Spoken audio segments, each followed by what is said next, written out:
शीशा के दिल पे बेवफा पत्थर चलैलू तू। शीशा के दिल पे बेवफा पत्थर चलैलू तू। इतने बताता हमके, इतने बताता हमके, काहे भुलैलू तू। शीशा के दिल पे बेवफा पत्थर चलैलू तू। शीशा के दिल पे बेवफा पत्थर चलैलू तू।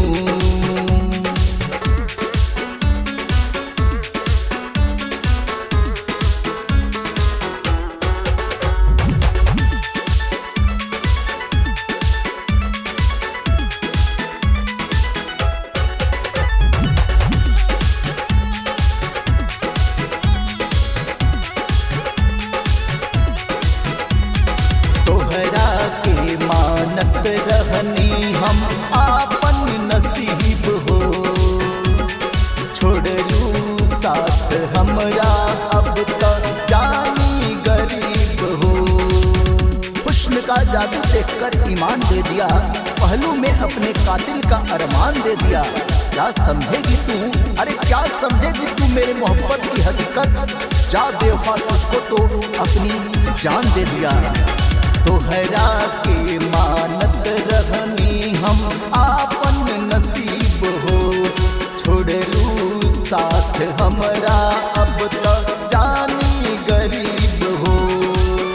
केकरा से कहीं हमके, केकरा से कहीं हमके, पागल बनैलू तू। शीशा के दिल पे बेवफा पत्थर चलैलू तू। शीशा के दिल पे बेवफा पत्थर चलैलू तू।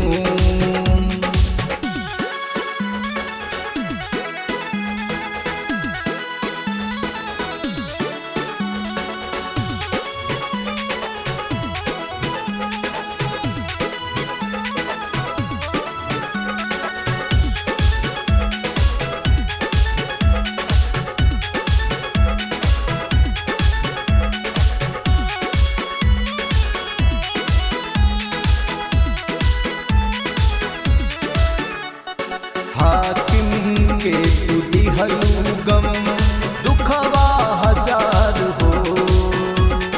तोहरा बात के से कर पाई है न प्यार हो।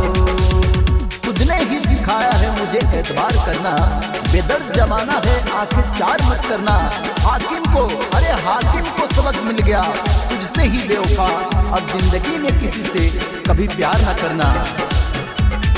हाकिम के तू दिहलू गम, दुखवा हजार